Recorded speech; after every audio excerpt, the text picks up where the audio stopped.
بسم اللہ الرحمن الرحیم۔ گزشتہ ایپیسوڈ میں ہم نے یہ ڈسکس کیا تھا کہ پیرنٹ کی بچوں کی تربیت کے حوالے سے کتنی ذمہ داری ہے۔ ہم نے قرآن اور حدیث سے بھی کچھ حوالے آپ کے سامنے پیش کیے تھے۔ بات یہ ہے کہ جہاں اسلامی نظام معاشرت والدین پر یہ ذمہ داری ڈالتا ہے کہ وہ بچوں کی تربیت کا انتظام کریں اور بچوں کے اخلاق عادات کو سدھاریں، وہیں جو چائلڈ سائیکالوجسٹ ہیں وہ بھی کہتے ہیں کہ بچوں کی تربیت اور ان کے سوشل اسکلز کو ڈیولپ کرنے کا بنیادی کام پیرنٹ ہی کو کرنا چاہیے۔ اب سوال یہ پیدا ہوتا ہے کہ یہ کام پیرنٹ کب سے کریں، کس ایج میں کریں۔ اس پر بھی سائنس اور اسلامی نظام میں کوئی اختلاف نہیں ہے، کانٹرڈکشن نہیں ہے۔ آج کی تحقیقات اور سائنس یہ کہتی ہے کہ جب بچہ ماں کے پیٹ میں ہوتا ہے جب سے اس کی تربیت ہو سکتی ہے اور کرنا بھی چاہیے۔ اسی طرح اسلامی معاشرت میں بھی، اسلامی کلچر میں بھی یہ کام کا آغاز اس وقت سے ہوتا ہے جب بچہ ماں کے پیٹ میں ہوتا ہے۔ چنانچہ ہم دیکھتے ہیں کہ اس سلسلے میں بہت سارے باتیں اور آداب سکھائے گئے ہیں کہ ماں اپنے بچے کی پرورش اپنے پیٹ میں کیسے کرے۔ آج یہ پورا معاملہ آرگنائز ہو گیا ہے۔ یورپین کنٹری میں ہم دیکھتے ہیں کہ پریگننٹ وومن کے کلاسز ہوتی ہیں اور ان کی ٹریننگ ہوتی ہے، صبح شام وہ جاتی ہیں۔ اسی طرح اسلامی ملکوں میں اب بالخصوص ملیشیا میں ایسے انسٹیٹیوشن اور اسکولز ہیں جہاں پر پریگننٹ وومن کی، عورتوں کی، حاملہ خواتین کی تربیت ہوتی ہے اور وہاں انہیں ٹریننگ دی جاتی ہے۔ جو ٹریننگ دی جاتی ہے اس میں ذکر و اذکار ہیں، اس میں قرآن کی تلاوت ہے اور اچھے قرآن سے جو قرآن مجید کی اچھی تلاوت کے ریکارڈنگز ہیں اس کو سنایا جاتا ہے۔ اسی طرح وہاں پر خواتین کے فوڈ کا، ڈائٹ کا انتظام ہوتا ہے، اسے کنٹرول کیا جاتا ہے، ڈائٹ مینیج کیا جاتا ہے اور پھر ہلکی پھلکی ایکسرسائزز بھی کرائی جاتی ہیں۔ تو یہ سارا نظام آج چل رہا ہے۔ تو سائنس اور اسلامی معاشرت یہ کہتی ہے کہ بچوں کی تربیت کا آغاز ماں کے پیٹ سے ہی ہوتا ہے۔ اس سلسلے میں بہت سارے تجربات بھی ہوئے ہیں۔ بعض یہ کہہ سکتے ہیں کہ بچہ تو جب ماں کے پیٹ میں ہوتا ہے، یہ کیسے ممکن ہے؟ لیکن کچھ تجربات ہوئے ہیں۔ کئی تجربات میں سے ایک تجربہ یہ ہے کہ بچہ کس طرح ماں کے پیٹ میں بھی سنتا ہے اور باہر کی جو دنیا ہے اس سے کسی نہ کسی درجے میں آشنا ہوتا ہے، اس کو جانتا ہے۔ ایک تجربہ بڑا مشہور ہے، وہ یہ کہ جب ایک بچہ ماں کے پیٹ میں تھا تو اسے دنیا میں آنے سے پہلے روزانہ ایک مخصوص میوزک سنائی جاتی تھی۔ جہاں ماں بیٹھی ہوئی ہوتی وہاں اس کو پلے کیا جاتا تھا۔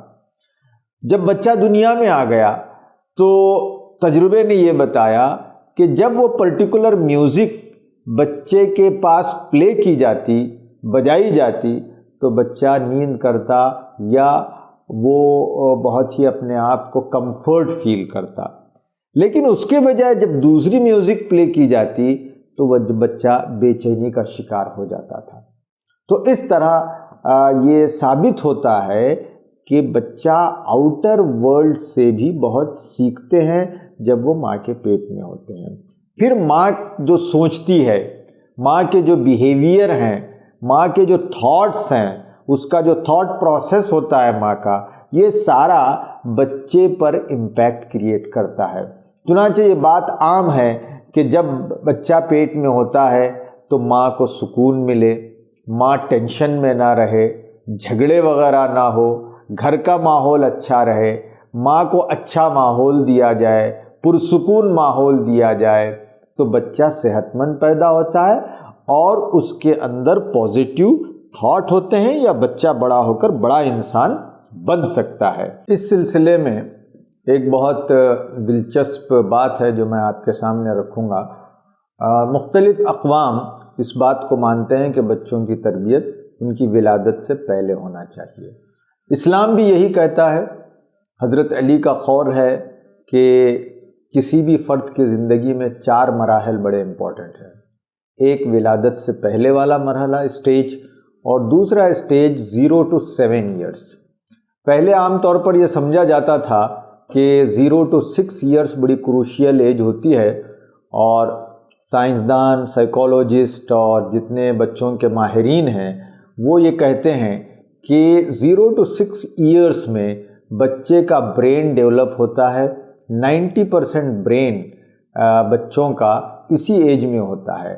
اب بعض کہتے ہیں ڈاکٹرز اور ماہرین کہ یہ 6 سال کی عمر، 6 سال سے 7 سال تک بھی ہو سکتی ہے۔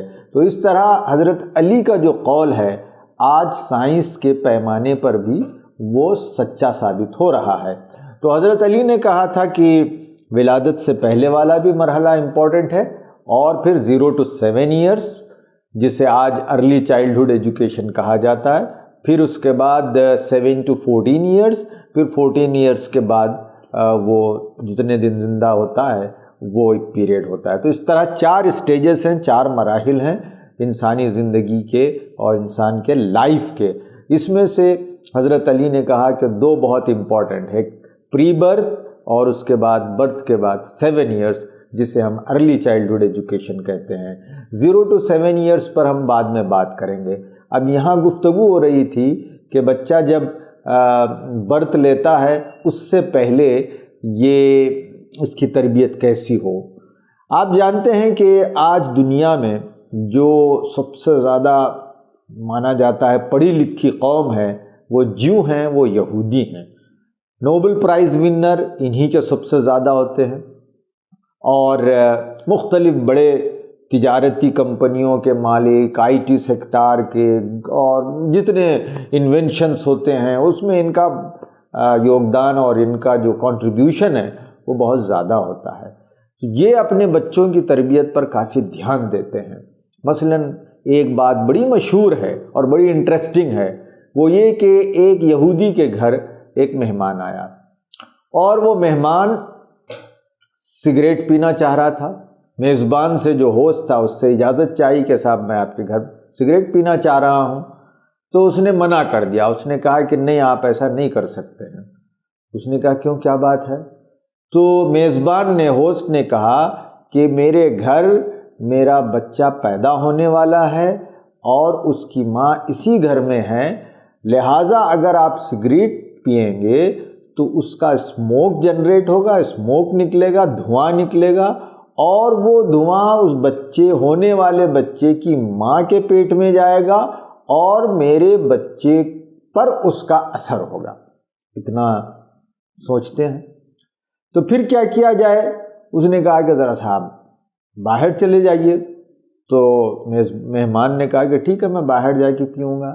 پھر وہ ساتھ آیا، کہا کہ نہیں، یہاں مت پئیں آپ، یہ بھی میرے گھر سے قریب ہے، یہاں سے بھی دھواں میرے گھر میں داخل ہو سکتا ہے۔ اور اس نے کہا کہ یہاں سے آپ دور چلے جائیں کارنر پہ، اور اس دوسری اسٹریٹ پہ جا کر، اس کنارے جا کر وہاں کہیں آپ سگریٹ پی کر آئیں۔ تو اتنا دھیان رکھا جاتا ہے، ایک بات۔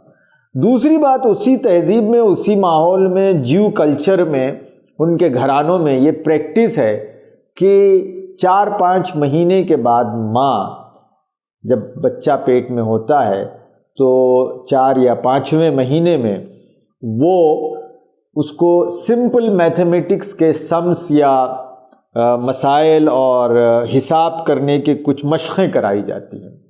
ضروری نہیں کہ بڑے بڑے سم ہوں اور بڑے بڑے پرابلمس ہوں، بلکہ چھوٹے چھوٹے پرابلمس اور چھوٹے چھوٹے مسائل اور چھوٹے چھوٹے سوالات حساب کے انہیں ماں حل کرتی ہے۔ اس سے ہوتا یہ ہے کہ جو میتھمیٹیکل اسکل ہوتی ہے، جو لاجیکل تھنکنگ والی اسکل ہوتی ہے، وہ بچے میں ٹرانسفر ہوتی ہے جب بچے کا ذہن بننا شروع ہوتا ہے۔ اس بات کا بھی خیال رکھا جاتا ہے۔ تو اس طرح وہ میتھمیٹکس کراتی ہے۔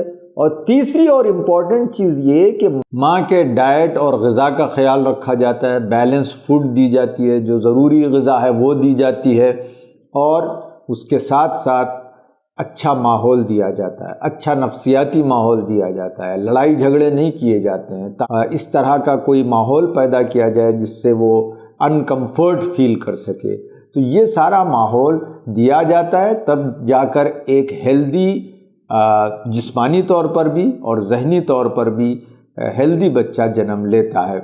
اب آپ ہمارے معاشرے، ہمارے خاندانوں، ہمارے گھروں پر غور کریں کہ ہم کس طرح کا رویہ ہونے والی ماؤں کے ساتھ رکھتے ہیں، غذا کا کتنا خیال رکھتے ہیں، کیا انہیں اچھا اسلامی ماحول دیتے ہیں، کیا ہماری مائیں ذکر و اذکار کرتی ہیں، قرآن کی تلاوت کرتی ہیں، کیا ہماری ماؤں کو ٹینشن نہیں دیا جاتا، ان کے ساتھ نگیٹو گفتگو نہیں ہوتی، ان کے ساتھ تانے تشنے والی گفتگو نہیں ہوتی، یہ ساری چیزوں کو آپ دیکھیں، اور یہیں سے دراصل بچوں کی تربیت، بچوں کا ایجوکیشن، بچوں کا تزکیہ کی شروعات ہوتی ہے، اس کا آغاز ہوتا ہے۔ ان باتوں کا اگر آپ خیال رکھیں، ہم لوگ خیال رکھیں، تو انشاءاللہ ہم ایک اچھی جنریشن کو جنم دے سکتے ہیں۔